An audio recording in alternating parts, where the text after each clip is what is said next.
Hello, and welcome to A Girl, a Guy, and a Buffy podcast. I'm one of your co-hosts. I'm Charles Swint. And I'm your other co-host, Kate Balzer. And welcome back, everyone. Welcome back, Kate. Yeah, welcome back. Welcome back. Welcome back to part two of our discussion on Spike and his romantic relationships. A vamp so good we had to do him twice. That's what Buffy and Drusilla said too. We're bringing out the salty language in the Spike I know. episodes, apparently. I mean, You yeah, know, he I know brings it out salty of us. goodness applied to Angel, but it applies to Spike too. Right. If only Cordelia. Yeah, so we're excited to continue this conversation. So much to say about Spike and his relationships. So shall we get into the Buffy of it Yeah. all? I mean, since we're kind of here. Yeah, no, absolutely. we sort of Absolutely. we sort of found ourselves here. Yeah, so one thing I wanted to say, we didn't mention this in the beginning, but um we saved Spike and Buffy for later because we wanted to do them back to back since they both are in a relationship with each other. So we're kind of tackling the relationship more from Spike's side, and then in our next episode we'll tackle the relationship more from Buffy's side and perspective. But obviously they have that moment, I think one of the things that probably you could argue accelerates any sort of romantic relationship between them is the spell in Something Blue. Sure. Oh, absolutely. It's it's definitely the spoiler for all of it. Yes. So blame Willow. No. Well, and it's so funny too because that spell is sort of like the idealized version of what that love could look like. And even in that, it was so gross and so like saccharine sweet that it's so like ridiculous. But then what actually happens between them is so like dark and twisted and like and also very like, kind of like ick in its own accord or whatever, based on what it is. So they're like, no matter how you look at it, their love was always like destined to be like weirdly like toxic in some sort of way. Yeah, well, it's interesting too, I mean, because obviously, like she says, they were still fighting, Right. While being like, quote unquote, engaged in love. But it is interesting that Willow says, well, why don't they just get married? But they act like they're in love. And I don't think that's a sign that like there's an underlying idea of love between them. I think what it shows is that for both of them, the idea of marriage is about love. It's not, that so like that just comes out because they would feel that way if they were to get married. Right. And it's not necessarily about each other. Right. And there's also this like, again, like even Willow having to say that and in her frustration, it's about sort of their obsession with each other. Again, this like, I have to do like, there's a Spike problem. There's a like Spike is like, there's this saying that like the person whose like phone calls you return or whose message, like that's the person who you're in a relationship with. Like Spike become like, whether you like it or not, or however it is, like Spike and Buffy are always in a relationship with each other. And because they always make each other the priority. Yes. Like everyone else gets but that. Yeah. Yeah, like, and we can, we'll discuss it more, like I said, from her perspective in the next episode. But I think that's an incredibly valid point.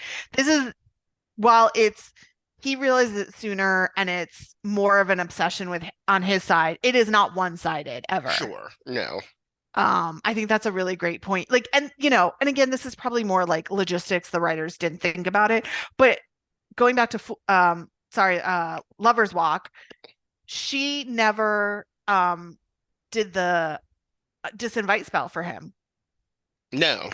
So, I mean, granted, Joyce could have reinvited him in, but, she was very concerned about doing it for Angelus, but not as concerned. I mean, I think because a lot of things happen. Obviously, she ran away for the summer, probably, forgot about it. But I think you can argue also just taking sort of those logistics out. It makes for an interesting point. Right. Well, and and I think too, because like it doesn't, he comes in for Lover's Walk, Joyce invites him in. It's never redone until after seeing Red.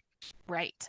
That's freaking like no, not seeing It's not Not Seeing Seeing Red. Red. It's Crush. Crush. Yeah, sorry, Yes, Crush. after Crush. After Correct. Crush.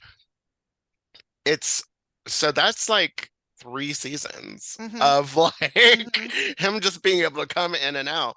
Yeah. I think mostly because, and he gets the chip in season 4, and Yes. so like he's not like he's not a threat really. He can't hurt anybody Yeah. in season 4 or 5, and they need him in season 5 a little bit more. So there's a Right. little bit of that going on. So I don't think that there's um. Oh wait, hold on. Isn't there? Oh God, now I feel bad for not. Isn't there a moment at the end of season 5 Yeah, that's the big deal that she invites him what back she in. has to invite him back in? Correct. That shows like how much their relationship has Right. changed So at some since. point, they do the spell again. Yeah, they did it at the end of Crush when she finds out that he has feelings for her, and Oh, then he chains her up. Crush. Sorry, Crush, and not like in my head, I heard Crush, and then I thought Smash Oh, yeah. is and it was like, oh my God. Sorry about that, y'all. Um, No, totally it's valid late night. confusion. Smash, Crush, Hulk. Crush, curse. Um, Buffy, Spike, yeah, Smash. and they did. And they did a lot. But yeah, so that's, it shows like it hit rock bottom in Crush Hmm. because he changed her up. He thinks that's the way to like prove his love. Hey, I'm gonna Right, kill the love of my life, the former love of my life for you. right. If you admit we have something between us, and I'll chain you up while doing it. And oh yeah, your life is gonna be in danger because she's here. And then my other ex vampire girlfriend shows. So Oh, many Harmony. things. So many things Yeah, are wrong with that. Um, and we never talked about Harmony. we didn't. I mean, because there's not much from his perspective. He's horrible to her. Yeah, I mean, she's very much I think you could argue, as we have said offline, a subconscious Buffy substitute. yeah. Um, She's like the stand-in. She's like the stunt. she's like the one night stand who never left. Who never left, who would Like, not go away. I think when Buffy says, like, Spike in season 4, when she sees them for the first time, and she's like, "Oh, Harmony, did you lose a bet?" Yeah, kind of. I feel like that's exactly what It's happened. It was exactly sort what of it like he is. woke up the next day hungover, and she wouldn't leave, and he was like, "Whatever, I'm too Whatever. lovelorn to like contest, and you give me sex, so great." Right. It's fine. You're easy enough. Yeah. Yeah, And then in season 5, she definitely became a Buffy substitute. right. Um, did you lose a bet? That's great. It's such a great It's line. such a great And the line. way Sarah delivers it, it's just like, yes. Oh, so good. It's so good. Oh, it always makes me want to go back. So yeah, all of that to say, and all of that, there's Harmony. Yeah, there's Harmony. There's Harmony and all of that. Um, but going back to Buffy, um, where were we? Where were we? So when he realizes, Oh, right, well, we were just kind of saying that they've always had a relationship, right, and they've right. always like made each other in a weird way a priority. Yes. You know, that there's always been that push and pull between them. Hmm. Um, and then, obviously it was a lot of hate with a sexual undercurrent. Yeah, You know, and again, it's one of those things where it was like written that way, but also sure, yeah. because I mean, but I think that is such a huge a huge trope in Oh, in series yes. where it's like, oh, we hate each other and we don't like each other, but oh my gosh, we're so like drawn to each other and I can't like stop thinking about you and all that, which I don't know. Like I don't think So, I've ever had that experience in real life ever. oh, Or know yeah, I mean, anybody who does. But if that's the case, maybe please let us know. If you've ever been like in a yes, I hate you sort of situation and then you ended up together, right. I would love to know. I would love to know what that was like. It's a favorite type of relationship. I mean, let's face it goes back to like um Benedict and Beatrice. Yeah, sure. Absolutely. And from what is the Shakespeare play? I keep wanting to say Midsummer Night's Dream, but it's not. It's It's the Much other one. Ado. Much Ado About Nothing. Yeah. I should know. It's like one of my favorite Shakespeare's. And to be honest, I will admit, like, that is my kryptonite. I love those kind of relationships. Like, if I look back at like my favorite, TV couples, that's them. Sure. It 100%. works. It It works works. great. It totally Like, works. I mean, Shakespeare did in Much Ado. He does it Right. in, um, Oh, I mean, it's and Elizabeth and Darcy in Pride and Prejudice. yeah, it's all of those It's things. all of it. Yeah.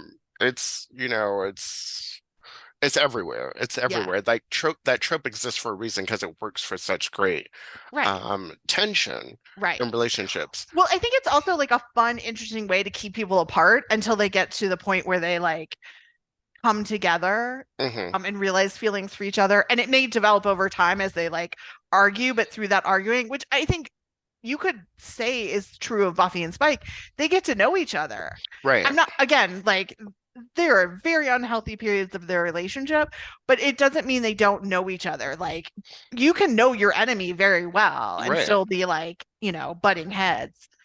Well, and there's so much about themselves that they reveal during Yes. those arguments. And so Yes. yeah, there is an intimacy Yeah. in in that kind of relationship. So absolutely. And I think that's the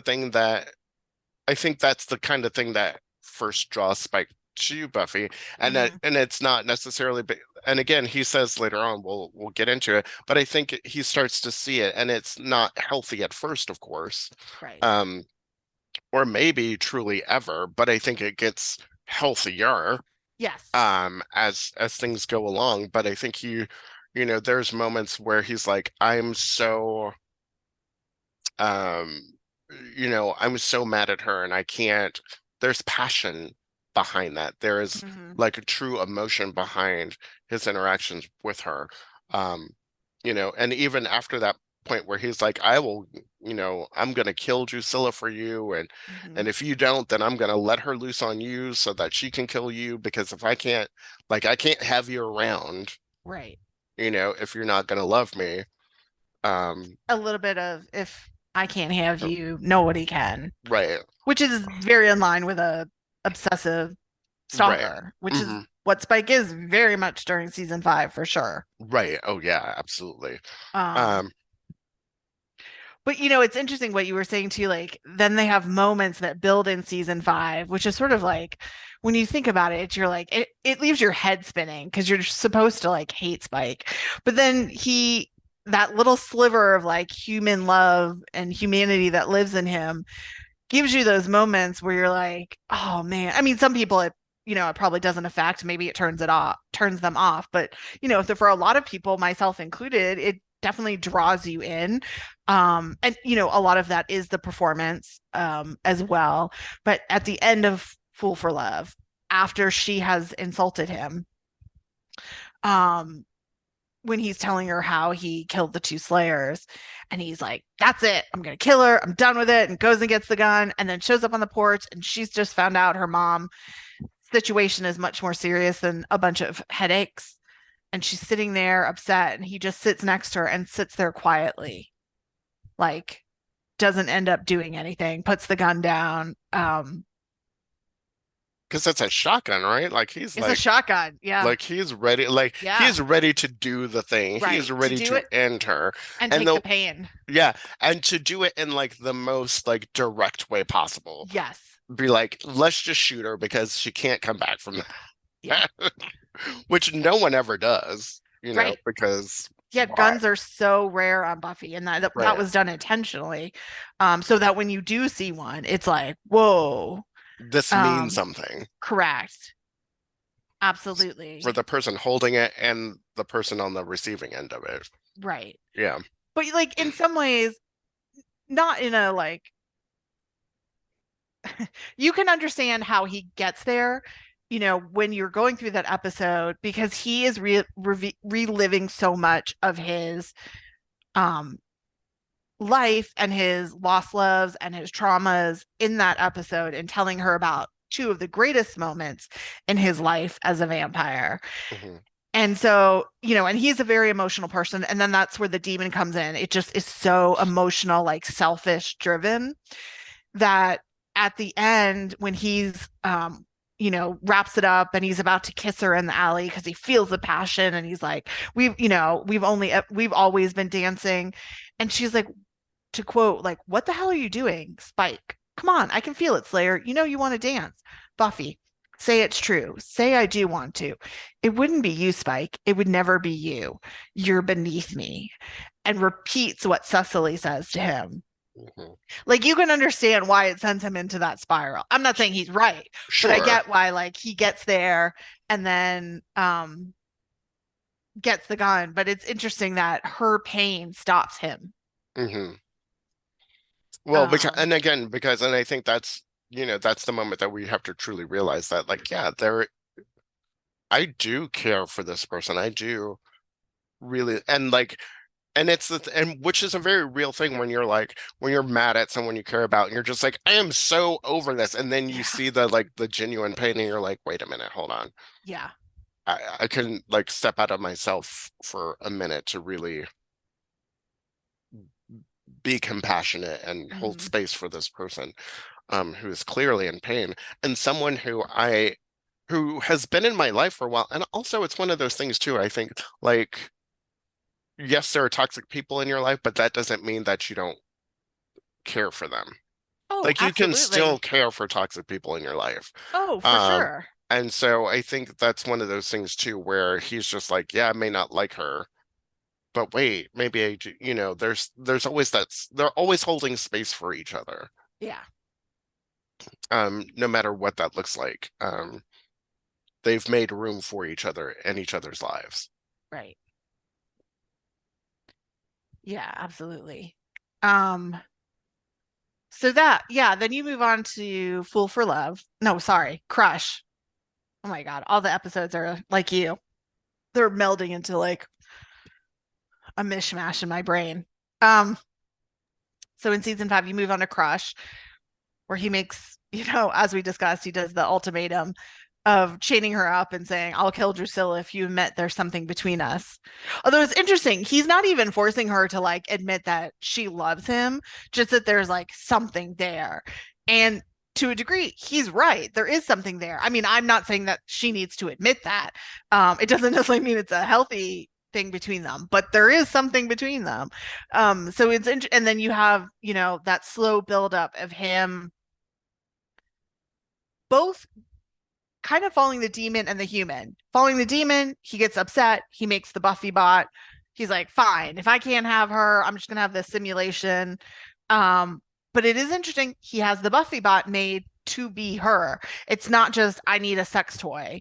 The Buffy bot knows who her friends and family are. Like, tries to quip. Goes out and acts as a vampire slayer. So even then, it's a combo both of like he wants the real thing, but also like he's an emotional person. He needs more than just sex. Right. He needs the Buffy bot to actually love him, not just to have sex with him, but like to say the things that he would love Buffy to say to him. Talking about his muscles and his physique and all of those things, which are hilarious little lovely things that are inserted into that personality, and like the specifications in which Warren has to build to create this robot, which is ridiculous. Yeah. But then you have the other side of it, sort of the more human side, is like when Joyce dies and he brings the flowers and he's not planning to tell that he brought them. Right. As Willow says, like, there's no note. He was just going to most likely leave them. Mm-hmm. And she would have known it was from him. Yeah. Like, she probably would have figured it out. Yeah. But it was more about paying respect to Joyce. Yeah, absolutely. Then it was not about Buffy. So you have like, and that I think that continues to like build in season 5 with him then slowly starting to go more towards that human side. Obviously in particular when we get to the episode in season 5 where Buffy's intervention, where she's on her vision quest, he gets taken, and she dresses as the Buffy bot and finds out, oh no, he didn't tell because he cares too much about Buffy. Like he knows he's not willing to go that far as because he does love her, Right. even if it's an unhealthy love, but like he's not giving into his enemy instincts. He's following that love. He wants to protect Dawn. I think he would want to protect Dawn for herself as well, but I think he goes the full mile for Buffy. Right, because Don's an innocent in it all, and I think Correct. he does have some sort of affection for her. Yeah. Probably based on the fact that like, oh, well, this is Buffy, something that Buffy loves and cherishes. So let me give it a chance Yeah. to get closer to Buffy and to get closer to understanding what it means to like what that love could be. Right. Which is why he keeps showing up, which is why he keeps Yeah. doing the things again, Yeah. like going back to who he is as a person, doing these things not because he has to do them, like not because I like, oh well, I need to do this because of this, but doing it because that's the thing, because it's the right thing to do, because it's what you should do. And this is what you do when you love someone, is that you go the extra mile for them. You protect the things that they love and hold dear because it's important to them and because you love them. And so those things start to become like second nature to him, as Mm-hmm. opposed to, stuff that Angel does, which feels a little bit more like there has to be a prize at the end of the day, Right. for him. And Right. maybe for Spike, the prize is Buffy, in hopes that like one day that she will see him doing all these things and be like, oh, I do love you because you love me in the way that no one has ever truly loved me before. And I think he does love her in a way that no one has loved her before. I think he does so much and goes so far out of his way to prove that he loves her, Mm-hmm. and through action and deed and not just through word, that Mm-hmm. he loves her. Um Everything that he does is for her. Yeah, I agree. And if he was purely a selfish, obsessed love, he wouldn't do some of the things like leave the flowers for Joyce, Hmm. like protect Dawn for Buffy, because honestly, which is kind of what he ends up doing in season 6, it would all be about isolating her and, Right. you know, taking those things away from her that would take her away from him. Hmm. Um, so that's the element of that heart, that good man that still lives inside of him. Um, Well, and I guess we get the opportunity to too, because like that stuff that he does in season 5, he does that, initially, but then when Buffy dies, she's not there. And so then mhm, that change, I think that shift happens when he gets her back. And I think there is a little bit of a fear based in that relationship of going like, oh, well, I lost you once.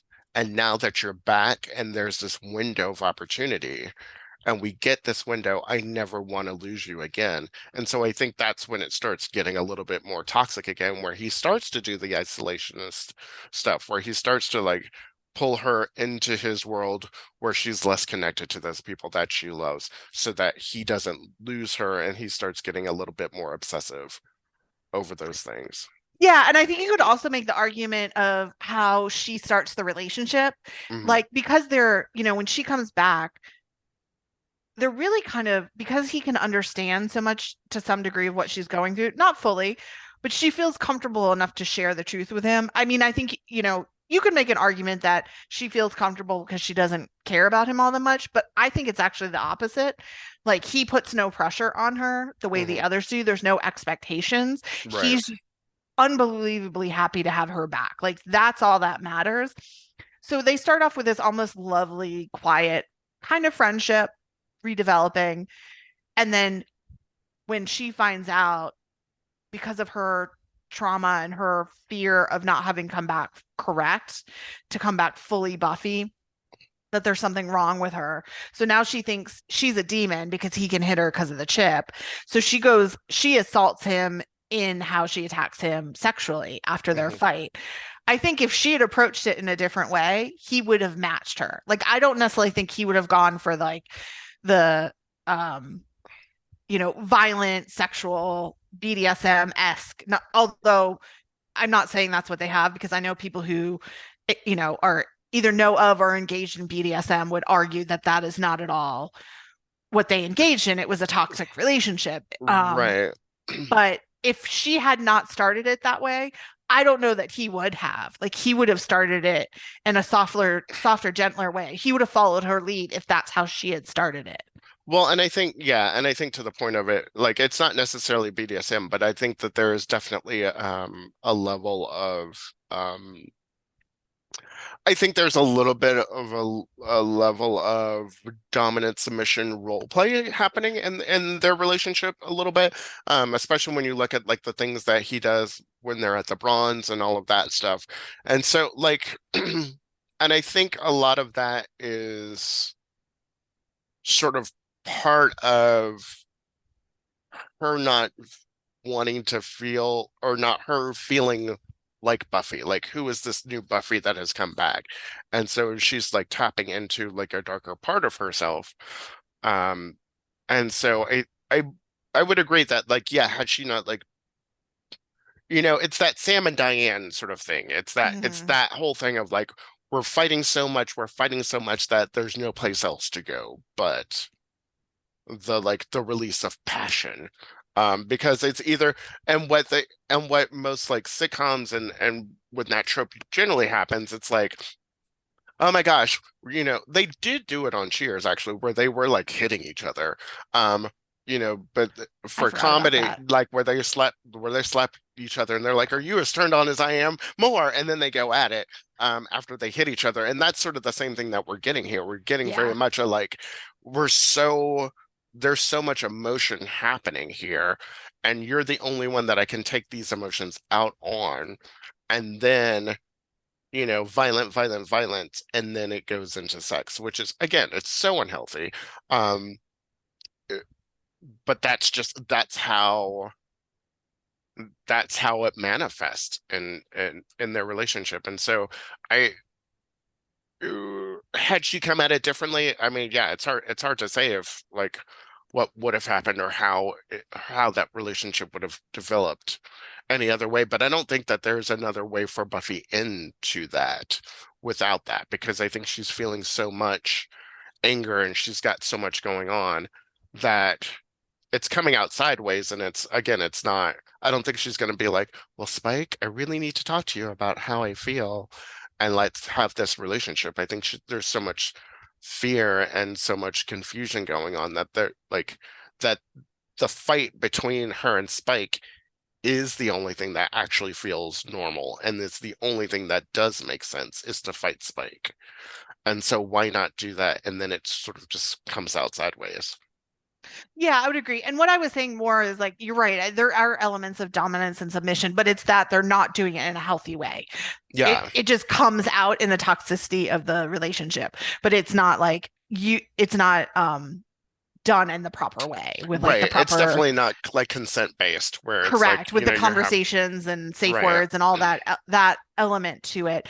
Oh, something you just said I was gonna add to, I thought it was a really good point. Oh, I know. Um how what I was saying too about how if Buffy had approached it differently. No, I agree. Like, where she was mentally, it wouldn't have gone in a different way. I'm just saying, from Spike's perspective, if Buffy had approached in a different way, he would have followed her lead. And then, as an element to that, the fact that I think she kept pushing him away and running away from him and denying him. I mean, that was the culmination of his romantic life. Hmm. And so that's where he got it, amped up his obsessive nature and his, like, I can't let go nature. I don't want to lose anymore, and I've already just lost you to death. So that amps it up, and that's, between her issues, his issues colliding in this dark season 6. I mean, it was a recipe for disaster. Right. And when you're like in all of the denial of everything, Yeah. but then also, when you're talking about season 6, like, yeah, there's all the denial and like, I don't love you and like, stay away from me. But then, like, literally 2 seconds later, you're coming back to me to, to kiss me or to have sex with me or to do like, from that point of view, listen, you can say you don't like me all you want to, but you keep ending up in my bed, so you must like me enough to do that. So there's got to be something that's going on here, that I just have to, and that's the sliver of hope that I'm holding on to, and I'm going to continue to hold on to that. Yeah, I mean, Spike also ends up, I think, because of his fear of losing her, and because she happens to be in a place where she doesn't want anything to do with her friends and family. I mean, her friends because of what they did to her, and Dawn just because it's such a burden in her current mental state, that he is much easier maybe than if it was a different place and time to start isolating her, drawing her into his world, because he's afraid if he doesn't do that, she does what she ends up doing down the road in breaking up with him after Riley is there. And because she realizes they're in an unhealthy moment. So like, it's one of those catch 22s. It's like so afraid, but you keep doing the thing that is going to eventually lose her. You're eventually going to lose her. Right, but you're going to hold on to her as long as you can because that's all you have, um, in that moment and in that time. So you kind of have to keep playing that card until it runs out.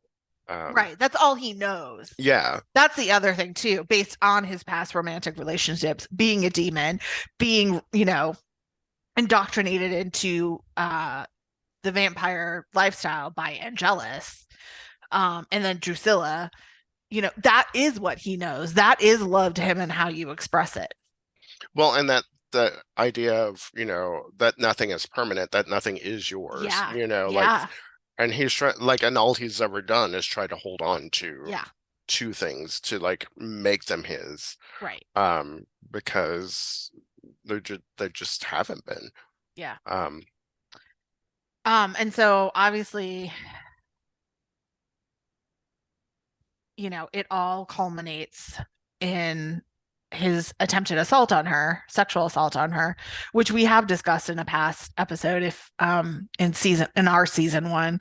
So I don't know how much we want to yeah, delve into I that. think we can sort of skip over that. I feel like we've Yeah. delved into a lot in that episode. I think you can go back and listen to that episode and hear our thoughts We can link to that on episode that. in the show notes. Yeah, I mean it's awful. It's certainly one of, if not the most awful moments to Yeah. watch on the series. Um it I and we discussed this in the previous episode. You can see how they got there, but you can also question whether that was the right choice for the writers to do. And as we discussed in that episode, looking back on it now, it's very frustrating. As much as I'm like, I do think Spike was heading towards the path of eventually getting his soul. I do think he needed a catalyst moment. I wish this had not been it. I get why they went there. I just wish it hadn't. Partly because now a man's redemption story is based on a woman's sexual assault. Right. And it's about his story. It's not about Buffy's story, which is generally what the show is about. I mean, not saying that Right. obviously we're not following other characters, but that's another. And the whole thing gets minimalized, Yes, ultimately afterwards. it does. And so and him getting his soul back sort of like is supposed to be the thing that erases the fact that it ever happens. They bring Hmm. it up, like maybe once or twice Yeah, after the fact, but it is very much minimalized, what he did. And they needed to in order to get them to the place um where they get to. Like she had like there's a lot of forgiveness that Buffy has to do on her own in order to get them to where they are. correct. And I mean, I think so. It's very much about more of him dealing with it than she does in season 7 for the Mhm. little bit that we do. And I agree with you. I think it's sort of behind the scenes she gets to places of forgiveness. I mean, I do understand a little bit why. There's like, because this is a supernatural show, a lot of the emotional stuff gets like accelerated, whether it's forgiveness or whatever the element is. In this case, it's, her moving to that place of forgiveness. And we don't really get to see a lot of that done, at least in conversation. You might want to take it through some action. But I think part of it for her, and trying not to over discuss Buffy's side of things, because we'll get to that in next week's episode, but it's the action that he did take. Right. Like everything that he does, again, he does it all for her. He does it to redeem himself, for himself, and also for her, because he knows what he did was wrong. Right. And the fact that he comes back, okay, not only like obviously a hot mess, but he comes back and he has no expectations. Like now he understands fully the obsessive nature of his love, and that it was unhealthy, and what was unhealthy about the relationship, that it drove him to hurt her in a way he never thought he would have. Right. So I think that probably helps. But looking back, as our culture has changed, as the world of TV has changed, I think I certainly long for a couple of conversations, like real conversations where she's allowed to process that, whether it's with or without him. But that being said, I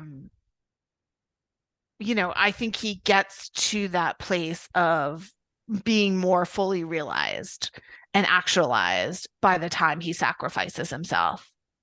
Yeah, I mean, there's after all of that, there's just no place for him to go. Like he's hit rock bottom, and so the only and again, like if it can happen with Willow, if Willow can have her darkest moment and then come back the next season, and everyone, like, she tried to destroy the world. For God's sakes. And they were like, it's good old Willow back at it again. And but again, it's a lot more of like Willow dealing with what she did and having to deal with that. Like, they have forgiven her. She has to forgive herself. And I think that's a lot of what's happening with Spike in this, is that he has to go through this journey of forgiving himself, and for what he has done, when Buffy has already kind of sort of forgiven him. And I think it's probably somewhere around halfway around season 7 where there is that forgiveness, especially when the stakes are, like you said, in the supernatural show, and the stakes are so high, and here comes another apocalypse. Like, I don't have time to hold on to that. Right. There's so many more important things to focus on. Right. And I, like, as Spike, I'm just showing up I just have to show up. And it's just like anybody else who's ever hurt you, or the way you regain trust with somebody, is that you keep showing up in the way that they need you to show up in their lives every day, all the time, putting in the work. And that's what you do. And people can either forgive you, or they can hold it against you for the rest of your life, and they can cut you off. Those are the choices. And the choice that was made was that he showed up, he stood by her, he did that, and she chose to forgive him. And whether we agree with it or not, that's fine. That's what happened. Right. And she chose to keep him in her life, because she could forgive him and say, when he said it's time for me to leave, and she could have been like, I agree. Thank you so much. She fought to keep him. Correct. So if I'm Spike, and from Spike's perspective, I'm like, I hurt you in the worst way possible. And I'm now a little crazy because of the soul thing. And there's this big bad thing coming. I don't know if I'm good. I'm not. And he says, I'm not good for you. Like, I'm not good to be around right now. Even though I really want you and I need your help. And I kind of need this from you. But I know that I don't have the right to ask of the help that I want from you. Yeah. And it's not okay. She actively makes the choice. And so how else am I supposed to take that other than, well, like, at least I know you care enough about me to put aside whatever happened to us in the past to help me through this now. Well, to go back to our usage of quotes, I think that the first turning point for that is really when they're in the basement just before he gets taken by the first, and never leave me. And her words to him sort of kind of get him out of that, all I want to say is woe is me, but it's not really the right words. But that sense of like just focus on his pain and his uh regret for what he did, and he can sort of only wallow in it. And again, I'm not blaming for him. I get why he is that way, but I think the first step to getting him out of that and him even showing up more and more is when she says to him in the basement, they're having the conversation about like, he's like, why are you forgiving me? Like, I've done these horrible things. You don't even know the extent of what I've done. And, I think there's a little bit of like trying to throw her off, like, don't forgive me. I don't deserve it. I don't want you to do that for you in some ways. I think he's also thinking to a degree, I think you could interpret it as thinking of her, but she says to him, that's not true. Listen to me. You are not alive because of hate or pain. You're alive because I saw you change, because I saw your penance. Be easier, wouldn't it, if it were an act, but it's not. You faced the monster inside of you and fought back. You risked everything to be a better man, and you are. You can be. You are. You may not see it, but I do. I do. I believe in you, Spike. And then he gets that look on his face as like, oh my God, I can't believe she's saying this to me. Well, it's that thing too, when you've done something so regrettable. Yeah. And again, it's about the forgiveness of self, where you don't think you deserve any of that stuff because Mhm. you're in so much pain that you don't like, I've done this terrible thing, which makes me a terrible person. And so why should you, like, you shouldn't forgive me because I haven't forgiven myself because I can't get over it.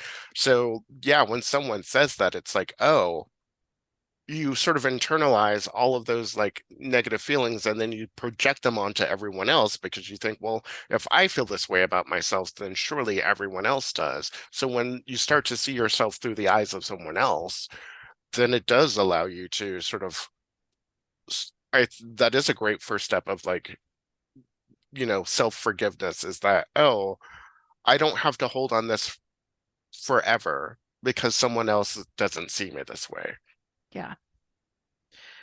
And then I think his where he reaches like true understanding is his speech to her in Touch. And Sure. when Yeah. he says, I love you because of who you are. Like, you don't have to love me back. I'm still going to love you. And here are all the reasons, because you're such an amazing person. And this, all of what he says in his speech to her. I mean, he really experienced tremendous growth. Yeah. Yeah. And so, Um, I mean, in such a short period of time, but like he yeah, truly understood. I mean, granted, we rushed it because we were getting towards the end of the season, but right. he absolutely like is able to express Yeah, what true love is. right. And I think that's so like I think that's sort of the trajectory of where we get from Spike, from him like kind of, I think he goes from infatuation of these people because again, how well did he really know Cecily? What was his true Yes. interactions with her, especially if she was a vengeance demon, all this, like what would like maybe he just kind of saw her at a couple of parties and was like, oh my gosh, I love this woman or whatever. She's very different from me. And then to being able to go to the end here where he's sitting in this room with Buffy and it says, look, I love you because of who you are and what you do. I love how you fight.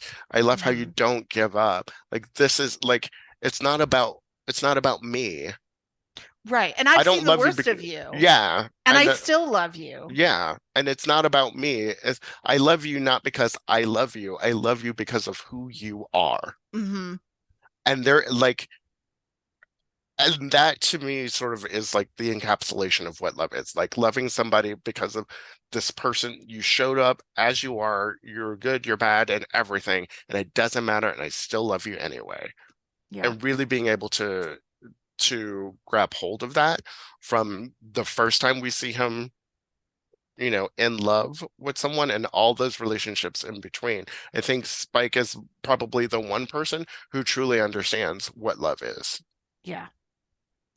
Well, and I think too, when she gives him the amulet and asks him to be her champion, Hmm. to step up, he is doing it because of her, but in the sense of because she believed in him, because she Hmm. asked him to step up, because she knew he could do it. Right. Not because he's willing to make that sacrifice, not in a selfish way, like he might have before the soul. I Right. think it's very much like, oh, you believe in me that I can do this. I'm going to take on this mantle. And I recognize that I'm probably not going to make it out. Um, and he's willing to make that sacrifice. Right. Well, and I guess too, at that point too, like they don't really know what's going to happen with the No, amulet. And so I think it's not until the amulet is activated that he's like, oh, this is what this means. But that's the risk that you take as a quote unquote champion, is that you do right. it regardless of, like, you can go into this fight not knowing what the consequences are. And so then when she finally says, I love you, and he says, no, you don't, but thanks for saying it, which kind of like it's sort of an undercut thing, but also like it's one of those things that I actually think, and like I think it's true. And I think for Buffy, it's very much true. It's not, I love you in the same way of like, I'm in love with you, Mm, maybe, but it is very much, no, man, but I love you, dude. Like, I love you as a being, as a being in this world. I love you. And like, you mean so much to me because you've helped me grow. You have helped me change. You've held me when I've needed to be held. You've given me space. We have fought. We have done all of these things. You have been such a huge part of my life, and I love you for every moment that you've given me in this life. And that is a type of love. And so I don't think that when she says it, she's not saying I'm in love with you, but I think she's saying I love you. And I think that is true for her. yeah, I mean, we're kind of getting into the Buffy side of things, but I would agree. I mean, I also understand from the Spike side of things.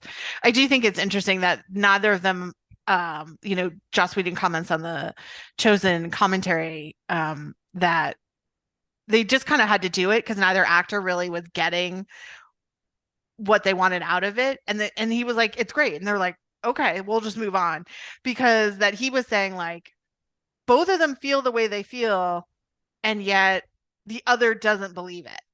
And that's okay. Like, that's fine. I think the whole point was like they got to a place that was almost beyond, it was about love, but it was like, it was beyond just being about romantic love. Like, that Right. didn't, like, we're not just obsessing about do I have a boyfriend or girlfriend anymore. Right. Like, it was so much more than that. So it's okay that they both felt the way they did. And then they, well, more from Spike's side, like he didn't either believe or understand what she was saying. Right. And him being It like, still well, makes no, it you're not. true. Yeah. And it's like, well, no, you don't, but thanks for saying it. Sort of, it's very much like, well, you're not in love with me. And I think when the word love gets used, especially on television, it's often associated with like this romantic thing, and like we have to be in this romance and this entanglement. Yeah. Um, and so I think it very much is, for him, he's like, well, not the way that not the way that I really want you to, but since I'm dying, I'm really glad, like, thanks for saying it anyway. Since I'm dying over here. Yeah, I mean, you could also make the argument of, is he just letting her sort of off the hook so she'll go on and live? Right. I think that is very open to interpretation, but I agree that it's not just about saying like I'm in love with you. Right. Um, which I think is actually better because it's so much fuller.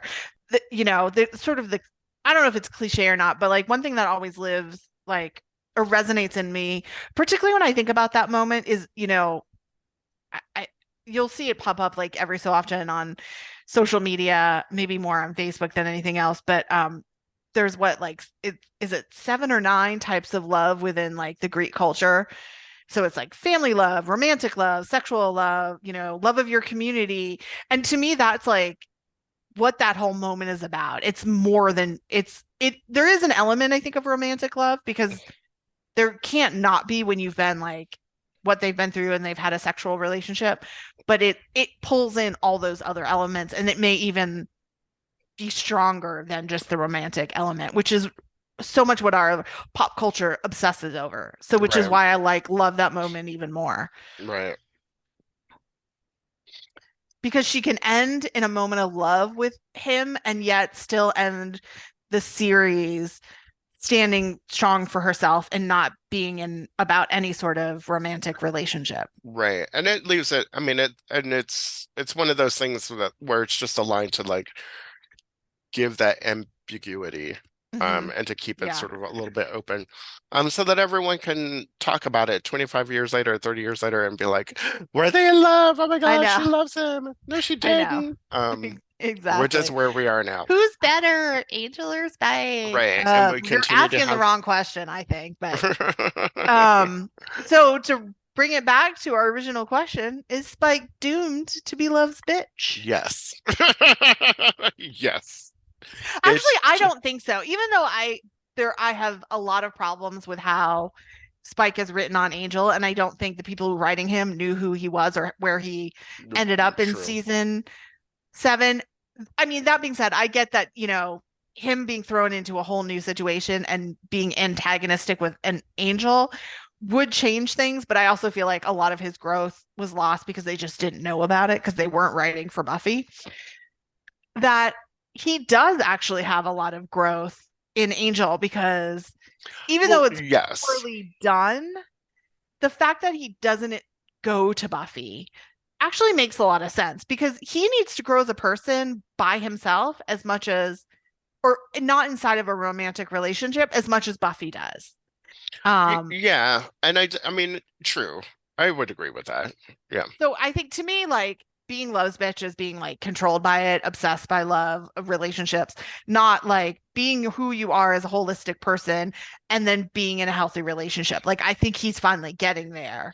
Well, and I think we do see that with Fred and his relationship with Correct. Fred, where I mean, they could have easily, I mean, there's a little flirtation there and all of Yeah. that stuff. But But that's just that, Spike. yeah, that's just who, yeah, again, he's just a flirty kind of guy.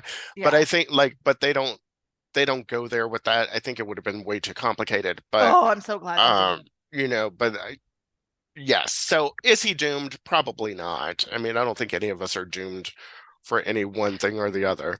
Um, we all have the ability to make changes, even in the worst of ourselves. We can go back and change and grow and learn from our mistakes. So is he doomed? No, I don't think he's doomed. I like to think that there's a world out there where Spike has found some lovely person who's not Buffy, who's I like to Yeah, think there's a world where Spike and Andrew are off running around somewhere.